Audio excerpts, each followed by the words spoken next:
Salam sejahtera untuk kita semua. Tentunya kita bersyukur kepada Tuhan di dalam setiap kehidupan kita. Teristimewa satu minggu lagi di dalam setiap aktivitas, kesibukan saudara dan saya. Allah telah pelihara, Allah telah lindungi, Ia telah memberkati kita. Dan saat ini kita bertemu kembali di dalam ringkasan pelajaran Sekolah Sahabat. Saat ini kita sudah memasuki pelajaran yang ketujuh dengan tema yang paling hina ini. Mari kita ikuti pelajaran berikut ini. Ayat tema kita sepanjang minggu ini terdapat di dalam Matius 25 ayat 34. Dan raja itu akan berkata kepada mereka yang di sebelah kanannya, "Mari, hai kamu yang diberkati oleh Bapakku, terimalah kerajaan yang telah disediakan bagimu sejak dunia dijadikan." Siapakah saudara-saudara Yesus yang paling hina sesuai dengan pelajaran kita sepanjang minggu ini? Kalau kita lihat di dalam pelajaran ini, di sana dikatakan bahwa orang yang lapar, yang haus, yang mengembara, yang mengemis, yang sakit, yang dipenjarakan. Matius 25 ayat 37 sampai 40. Dan ayat-ayat yang lain di dalam Alkitab juga menyebutkan bahwa orang tuli, buta, dan lumpuh, bahkan orang-orang asing, orang yatim, dan para janda merupakan saudara-saudara Yesus yang paling hina. Mari kita pelajari beberapa contoh di dalam Alkitab untuk dapat mengetahui bagaimana kita harus memperlakukan saudaraku yang paling hina ini yang dimaksudkan oleh Yesus. Apa saja yang harus kita lakukan untuk dapat membantu, untuk dapat memberikan perhatian, menolong saudaraku yang paling hina, sama seperti yang Yesus telah katakan. Terakhir, mari kita tanyakan kepada diri saudara dan saya, apakah yang dapat saya lakukan untuk dapat membantu saudara-saudara Yesus yang paling hina ini? Atau dengan kata lain, kita dapat membantu sesama manusia? Untuk beberapa waktu ke depan ini kita akan melihat bersama Tuhan peduli mereka yang memerlukan. Ada pelayanan Yesus, ada hukum kemanusiaan, dan juga ada contoh-contoh di dalam Alkitab yang akan kita lihat bersama. Memperhatikan orang miskin dan merawat mereka yang memerlukan. Mari kita lihat pelajaran berikut ini. Pelayanan Yesus, dan Yesus menjawab mereka, "Pergilah dan katakanlah kepada Yohanes apa yang kamu lihat dan kamu dengar. Orang buta melihat, orang lumpuh berjalan, orang kusta menjadi tahir, orang tuli mendengar, orang mati dibangkitkan, dan kepada orang miskin diberitakan kabar baik." Lukas 7 ayat 22. Yesus membaca Yesaya 61 ayat 1-2 di sinagog Nazaret. Dia berjalan ke Nazaret di wilayah Galilea, dan ini merupakan kampung halamannya.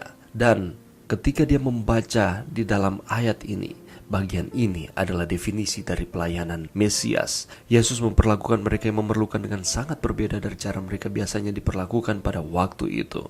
Apa itu? Orang mengira mereka menderita karena dosa-dosa mereka, jadi mereka diperlakukan seolah-olah telah dikutuk oleh Tuhan. Tetapi sebaliknya, Yesus mengasihi mereka. Yesus mengasihi orang-orang yang terpinggirkan. Yesus mengasihi orang-orang yang tidak diperhatikan dan melihat mereka sebagai warga kerajaan surga. Orang-orang miskin biasanya dipandang hina oleh para pejabat yang tidak bermoral, seperti para pemungut pajak, para pebisnis, dan bahkan tetangga mereka sendiri. Secara umum dianggap bahwa kemiskinan adalah kutukan Allah, dan kondisi mereka yang malang itu harus karena kesalahan mereka sendiri. Dan dengan pola pikir seperti ini, sedikit orang yang peduli kepada orang miskin dan penderitaan bagi mereka yang bernasib buruk. Tetapi Yesus datang dengan metode yang berbeda. Tetapi Yesus datang kepada orang-orang yang membutuhkan ini. Dan ini adalah satu dari bukti terbesar kemesiasan dari Yesus. Ia berusaha memenuhi keperluan mereka dan membagikan kabar pengharapan Injil kepada mereka. Bagaimana dengan saudara dan saya? Apa sikap kita ketika kita melihat orang-orang di sekitar kita membutuhkan pertolongan kita? Apakah kita mengabaikan mereka? Atau justru kita menjadi sama seperti Yesus ketika ia ada di dunia ini, memperhatikan mereka yang membutuhkan? Mari kita jawab di dalam hati kita. Hukum kemanusiaan. Ulangan 15 ayat 7 mengatakan, "Jika sekiranya ada di antaramu seorang miskin, salah seorang saudaramu di dalam salah satu tempatmu, di negeri yang diberikan kepadamu oleh Tuhan Allahmu, maka janganlah engkau menegarkan hati ataupun menggenggam tangan terhadap saudaramu yang miskin itu." Kemiskinan tidak akan pernah terhapuskan, dan oleh karena itu Allah memberikan hukum kepada bangsa Israel untuk membela mereka yang memerlukannya. Kita lihat di dalam Keluaran 23 ayat 10-11. Di sana dikatakan tanah tidak ditabur setiap tahun ke-7 dan orang miskin bisa makan dari hasilnya. Ini menggambarkan bahwa Allah tidak mau supaya manusia memiliki sifat egois, dan ia mau supaya sesama manusia saling membagi apa yang menjadi berkat yang Tuhan berikan kepada mereka. Itulah sebabnya salah satunya adalah dengan setiap tahun ke-7 tanah tidak akan ditabur dan orang miskin akan makan dari hasil tanah tersebut. Di dalam Imamat 19 ayat 14 dilarang mengutuk orang tuli atau membuat orang lumpuh tersandung.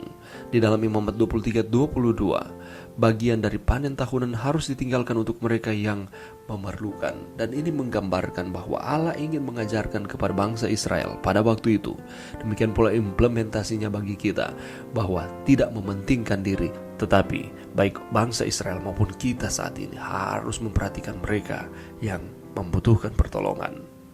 Tuhan menjanjikan berkat bagi mereka yang menolong mereka yang membutuhkan, dan berkat Tuhan itu nyata di dalam kehidupan kita. Ketika Allah berjanji, pasti Dia akan tepati.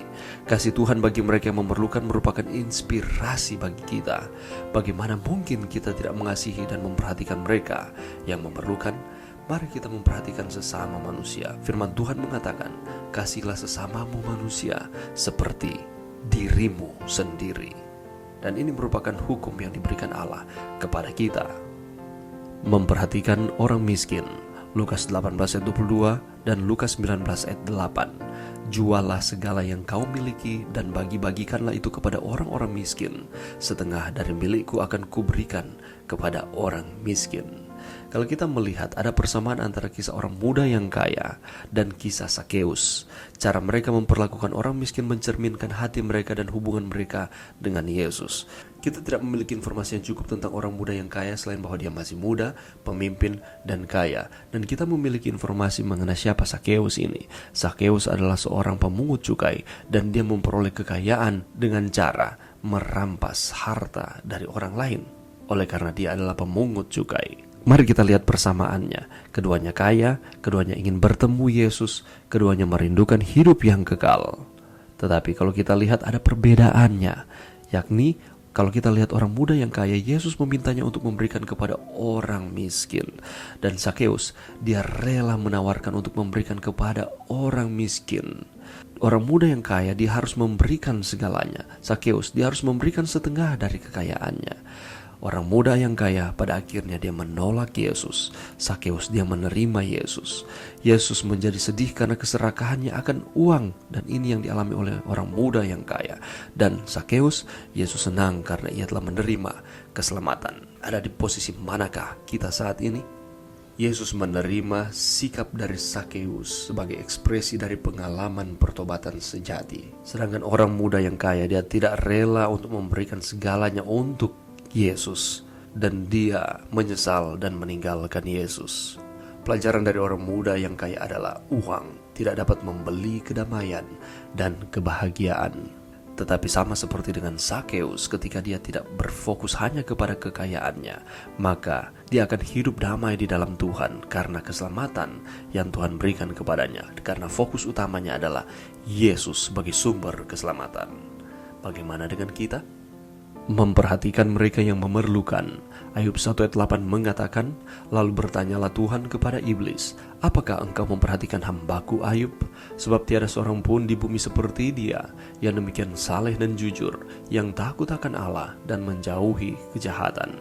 Kalau kita lihat di dalam Ayub 29 ayat 12-16, ini merupakan ciri-ciri mengapa Ayub adalah orang yang tidak bercela.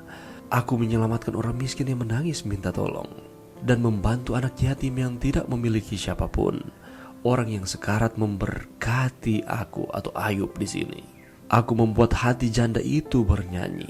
Aku mengenakan kebenaran dan keadilan sebagai pakaianku.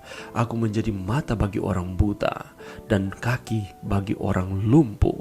Aku adalah seorang bapa bagi yang memerlukan, dan aku mengambil kasus orang asing. Kita perhatikan di dalam kehidupan Ayub, dia tidak mementingkan dirinya sendiri, tetapi gantinya dia memperhatikan akan orang lain di sekitarnya.